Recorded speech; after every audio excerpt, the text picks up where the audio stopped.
you've said in the past a lot that the distractions, technology that we feed into this, and especially, I know my generation, especially, do you think that my generation's a lost cause, let's say, when it comes to that? Lost cause, I wouldn't be doing what I'm doing if I thought it was lost. There's a difference between cynicism and pessimism, right? A cynic says it's all done, and then a pessimist says that's pretty damn bad, but there's still a possibility.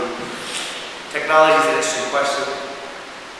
It can both liberate you, but enslave you, and especially, like you said, your generation, which is so strange how quick the generations have now. I'm very much comfortable with the whole Facebook text messaging, kind of realm. But at the same time, it's also very strange, and the danger is, like I said earlier, is that it becomes so insular that to interact with the world and another person in another way becomes strange. So the face-to-face encounter becomes threatening. That the only way you interact with another person is mediated through email, media, text message. And so, when genuine human things happen, sorrow, love, anger, instead of dealing with it, and these things are difficult. They require time, they require patience, they require communication, they require inflection of voice, they require facial expressions. Instead, you just hide behind, this technology, or, someone calls and instead of facing it, you just hang up or run away, or, you get crazy and you don't know what's going on there, so you go mad, or, just blogging, which is,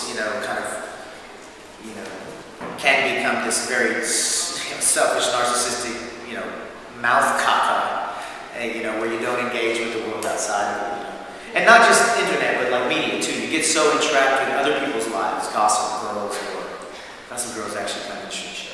I actually hate it. Yeah. Or fantasy football, or whatever that is.